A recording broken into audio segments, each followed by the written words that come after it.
Bonjour à tous, vous le savez sans doute, la période du Homer est marquée par certaines coutumes de deuil. On ne se marie pas, on ne se coupe pas les cheveux, on n'écoute pas de musique. Quelle est la période exacte concernée par ces usages? Dans quelle mesure ces usages s'imposent-ils? Que disent les poskim, les décisionnaires à ce sujet? C'est ce que nous allons étudier dans cette vidéo.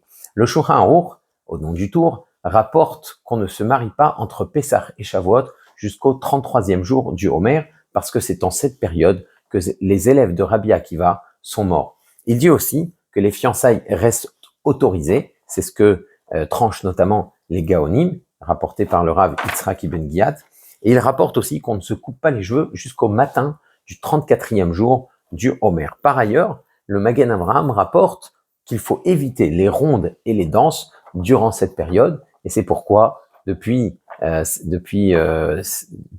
quelques générations, on n'écoute pas de musique pendant cette période-là du Homer. Alors toutefois, il est permis d'animer en musique une Seudat Mitzvah, comme un repas de Brit Mila, ou même un repas de Bar Mitzvah qui se fêterait le jour où l'enfant devient Bar Mitzvah, ou le jour où la jeune fille devient Bat Mitzvah, parce qu'une Seuda de Bat Mitzvah, un repas de Bat Mitzvah, ça reste une Seudat Mitzvah au même titre que la Seuda de Bar Mitzvah, puisque maintenant la jeune fille devient ce qu'on appelle Metzuvé Ve'osé, c'est ce que tranche notamment le Ben Ishraï, et c'est ce que suit le Rav Ovadia Yosef, le Rav Yavi Omer, et c'est ce qui est communément admis. Donc on fête le jour où on devient responsable et on prend sur soi des mitzvot.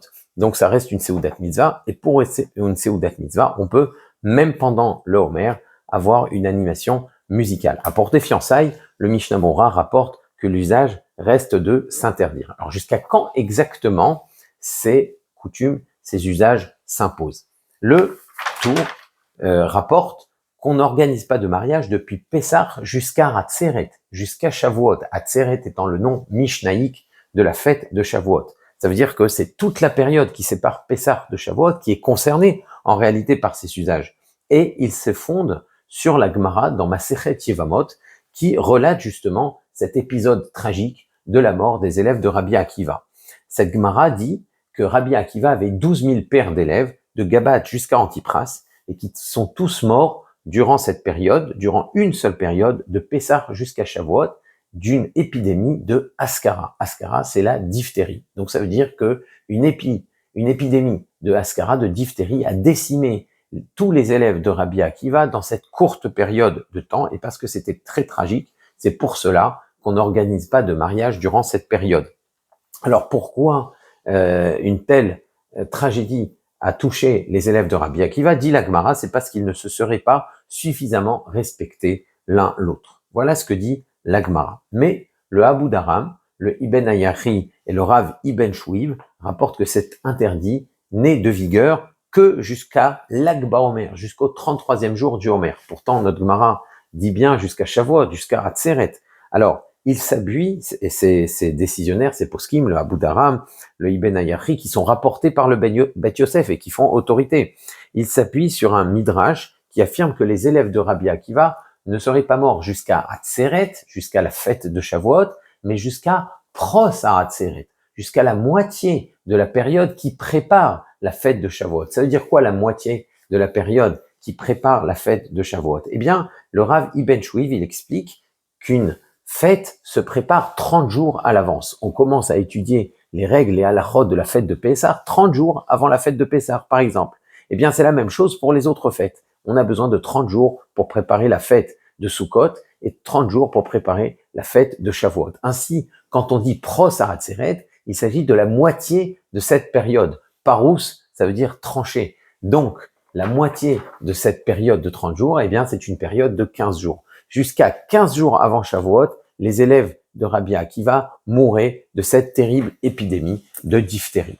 Et ça veut dire qu'il faut retirer 15 jours des 49 jours qui séparent Pessah de Shavuot, des 49 jours du Homer qui nous servent à compter pour arriver justement à la fête de Shavuot. Eh bien, quand on retire 15 jours de 49 jours, il en reste 34. C'est pourquoi le Shulchan Aruch tranche que c'est le 34e jour qu'on peut commencer à se couper les cheveux. Alors pourquoi le 34e jour au matin, on peut déjà se couper les cheveux? On devrait attendre que le 34e jour soit révolu. Eh bien, c'est parce qu'il y a un principe dans les règles du deuil que Miktsat Hayom Kekulo. dans une période de deuil, une fois qu'on a commencé à observer le dernier jour de la période, eh bien, quand on a commencé à l'observer, miktsat, en partie, on peut dire qu'on l'a observé entièrement. C'est comme si on l'avait observé entièrement. Miktsat hayom kekulo. Et par conséquent, si on a déjà observé, respecté la nuit du 34e jour, eh bien, le matin du 34e jour, on peut déjà se couper les cheveux. Alors, concernant la musique, on se permet depuis le 33e jour parce que l'Ag Baomer, ça reste un jour de fête, comme le précise le Rama. Mais le Rama, lui, il amène un autre minhag, on va le voir. Alors, pour ce qui est du 34e jour, comme on l'a dit, c'est ce que rapporte le Shulchan Aruch, le Rav Yosef Karo, le Mechaber, et c'est la coutume la plus répandue dans les communautés séfarades. Maintenant, le Rama, lui, il rapporte au nom du Maharil que l'habitude est de se couper les cheveux le jour même du 33e jour, le 33e jour du Homer, dès la veille. Et c'est aussi ce qui est suivi dans la majorité des communautés ashkénazes, mais aussi dans certaines communautés séfarades d'Afrique du Nord. Par ailleurs, quand l'Ag Baomer tombe vendredi, la veille de Shabbat, étant donné qu'on ne peut pas se couper les cheveux le 34e jour du Homer qui tombe Shabbat, on ne se coupe pas les cheveux pendant Shabbat, alors même ceux qui tranchent comme le Shulchan Aruch, qui attendent le 34e jour pour se couper les cheveux, quand la configuration du calendrier fait que le 33e jour de Shabbat tombe vendredi, eh bien ils autorisent de se couper les cheveux même le 33e jour pour l'honneur du Shabbat, pour préparer ce Shabbat et qu'on ne rentre pas dans Shabbat alors qu'on a les cheveux longs, ce qui serait un manque de kavod alors qu'on a la possibilité plus ou moins de le faire. Donc, étant donné qu'on a la possibilité, selon le Rama, de le faire et qu'on est en train de préparer le 34e jour qui tombe Shabbat, alors on peut le faire dès la veille, même pour ceux qui tranchent comme le Shulchan Aruch, même pour ceux qui tranchent comme le Rav Yosef Karo. Donc, on a dit que le Rama rapporte cette habitude, cette coutume de se couper les cheveux dès le 33e jour du Homer, mais le Rama, il rapporte aussi une autre habitude, au nom du Maharil aussi. Ces deux habitudes sont rapportées par le Maharil. Et cette autre habitude, cette autre coutume consiste à permettre, à autoriser de se couper les cheveux jusqu'à Rosh Chodesh Iyar, le Rosh Chodesh qui suit la fête de Pessah, et ensuite de se l'interdire depuis Rosh Chodesh Iyar, tout le mois de Iyar, puis aussi le début du mois de Sivan, jusqu'aux 3 jours qui précèdent la fête de Shavuot, qu'on appelle les Shloshet Yemei Hagbala, les 3 jours de préparation à la fête de Shavuot.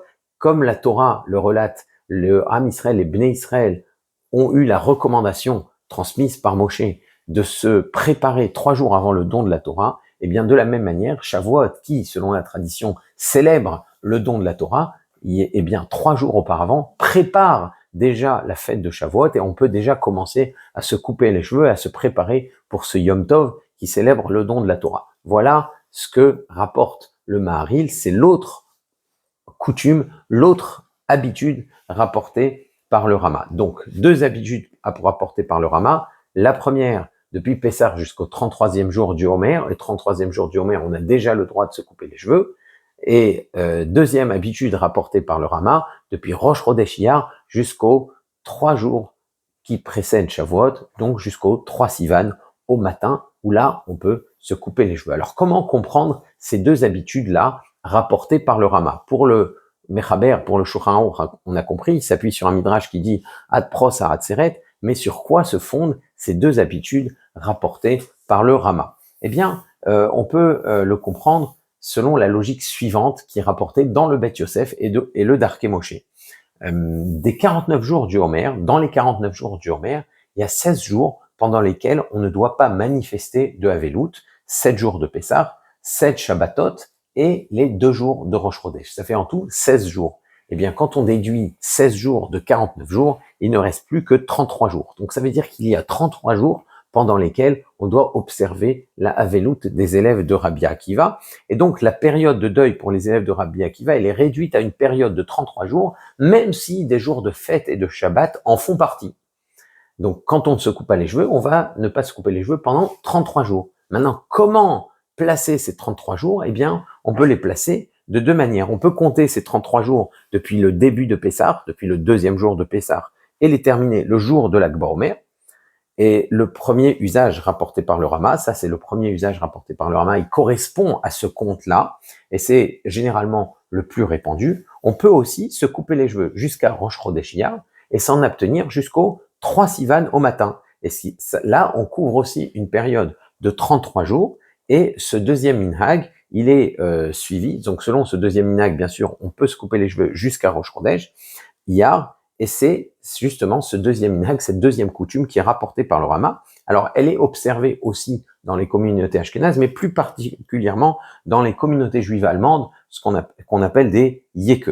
Alors le Darkei Moshe, il précise qu'on ne doit pas, en tout cas, abuser de ces deux coutumes, de ces deux minhagim, et pour se permettre à la fois de se couper les cheveux jusqu'à Rosh Chodesh Iyar, puis ensuite de se le permettre à partir de l'Akba Omer, parce que là on saisirait la koula, la permissivité de ces deux habitudes. Alors à ce moment-là, on réduirait la période à moins de 33 jours.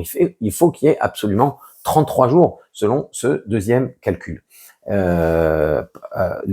Or, les deux coutumes citées par le Rama admettent qu'on doit respecter une période de 33 jours. Donc, c'est pour ça qu'on peut pas se permettre de saisir la koula par les deux côtés. Voilà, c'est ça ce que rapporte le Rama, dans le Darkei Moshe en tout cas. Alors, le 32, c'est pas exactement 33 jours, c'est plus exactement 32 jours, et on commence un 33e, parce qu'on applique là aussi le principe de Miksat Hayom Kekulo, et c'est pourquoi, dès le 33e jour, selon le Rama, on peut déjà se couper les cheveux. Alors, le Mishnah Brura, il rappelle quelque chose d'intéressant, il dit, même si il est vrai que le Darkei Moshe parle de ne pas saisir la coulasse, la permissivité de ces deux habitudes en même temps, est-ce qu'on peut se montrer strict et s'interdire de se couper les cheveux en prenant la khumra, en prenant les restrictions des deux coutumes en même temps? Il dit que si dans le doute, on ne sait pas, on est dans une ville, on ne sait pas quelle est l'habitude qui s'impose ici, et donc dans le doute, on s'interdit de se couper les cheveux depuis Pessah jusqu'à 3 jours avant Shavuot, en permettant de se couper les cheveux le jour même de l'Akba Omer, parce que ça reste un jour de fête, eh bien on pourrait le faire, même si là on a l'air de saisir la khumra dans les deux sens, parce que là on le fait dans le doute, et on ne manque pas de respect à l'une des deux positions, à une des deux possibilités. En revanche, quand on se permet depuis Pessah jusqu'à Rosh Chodesh, et depuis l'Akba Omer jusqu'à Shavuot, là véritablement c'est sûr qu'on ne respecte ni l'une ni l'autre des positions, puisqu'on n'a pas respecté 33 jours suivis. Alors il y a encore une autre position qui est celle du Hari Akadosh, du Harizal, qui estime qu'on ne doit pas se couper les cheveux depuis Pessah jusqu'à la veille de Shavuot. Jusqu'à la veille de Shavuot, ça veut dire que selon le Harizal, même les 3 jours de préparation à Shavuot, même les Shloshet Yemei Hagbala, ne sont pas autorisés. Alors quelle est la signification de ce que dit le Hari Akadosh? Pourquoi il interdit jusqu'à la veille de Shavuot? C'est parce qu'il dit que toute la période qui sépare Pessah de Shavuot, c'est une période de din, c'est une période où l'attribut de la justice divine est fort. Et donc, se couper les cheveux ne correspond pas. C'est-à-dire, vraisemblablement, les cheveux, ils symbolisent aussi quelque part la Midat Hadin, et c'est pour cette raison-là qu'on ne les coupe pas dans cette période-là qui sépare Pessah de Shavuot. Alors, ce qui est intéressant, c'est que selon le Hari Akadosh, ce n'est pas qu'on ne se coupe pas les cheveux parce que les élèves de Rabbi Akiva sont morts dans cette période, c'est pas cela, c'est l'inverse. C'est comme c'est une période de din, comme c'est une période où la justice divine est tendue, et donc on doit se montrer vigilant, on doit se montrer prudent, on doit faire attention au kavod de l'un et de l'autre, on doit faire attention à respecter son camarade, et justement parce que c'est une période on doit être vigilant, c'est pour ça qu'on se coupe pas les cheveux. Et comme c'est une période de Midat Hadin, comme c'est une période où l'attribut de justice est fort, c'est pour ça que les élèves de Rabbi Akiva sont morts dans cette période-là, parce qu'ils auraient dû se montrer plus vigilants.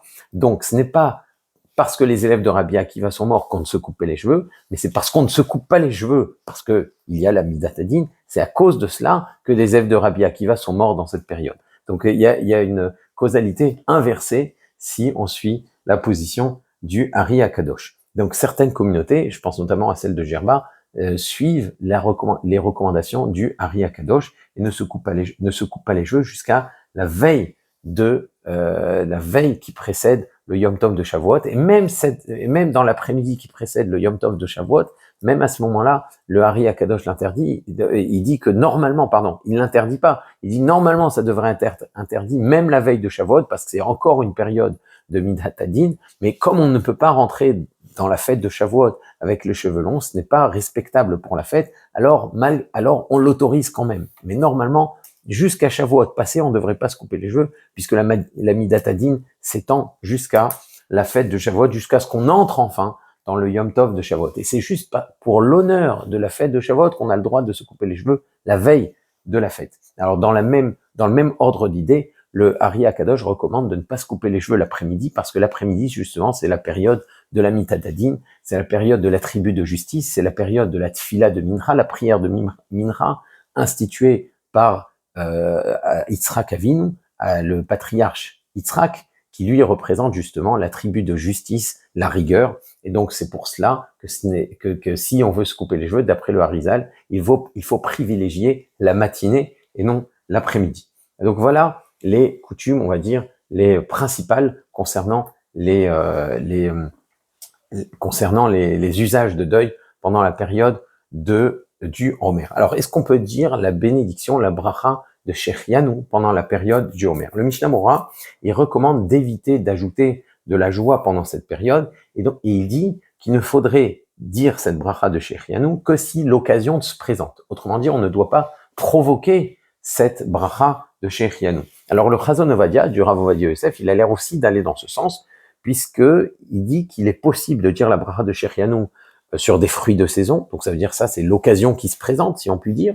Par contre, on ne doit pas acheter de nouveaux vêtements durant cette période, parce qu'en achetant des nouveaux vêtements, on se met dans une situation où on va réciter la bracha de Shechianu, parce que même si ce n'est pas au moment de l'achat qu'on dit la bracha, c'est au moment où on le porte, néanmoins, c'est l'achat qui provoque la joie, qui impose, selon la halakha, la bracha, la bénédiction de Shechianu.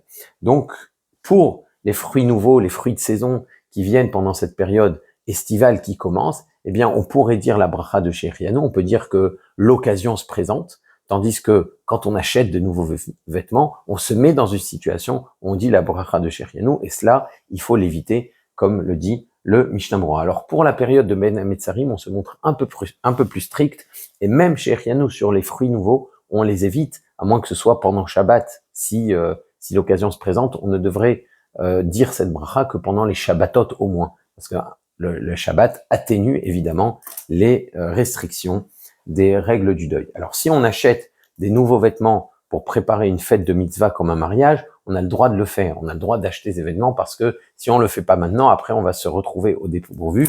Et de la même manière, si on achète des vêtements simples pour lesquels on ne dit pas la bracha de Shechianu, qui ne procure pas de joie particulière, alors là aussi c'est autorisé. Et de la même manière, si on trouve des vêtements à un prix particulièrement intéressant et on sait qu'on ne retrouvera pas ce prix-là plus tard, alors là on peut parler de davar à aved, là on peut dire que c'est quelque chose qui va se perdre, et là on peut autoriser l'achat de ces nouveaux vêtements.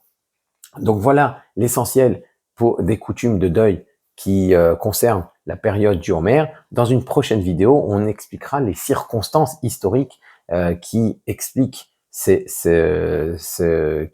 usages. Qu'est-ce que ça veut dire la mort des élèves de Rabbi Akiva? Que disent les gaonim à ce sujet? C'est très très intéressant. Et pour comment comprendre aussi ce que dit le Ari Akadosh, que cette période c'est une période de din, que cette période c'est une période où règne l'attribut de justice, où l'attribut de justice est plus fort, eh bien on verra cela dans un prochain épisode. Si vous avez des questions au sujet de ce que nous avons étudié, n'hésitez pas à les poser dans les commentaires ou dans notre groupe WhatsApp. Et d'ici la prochaine fois, je vous dis à très bientôt. Au revoir.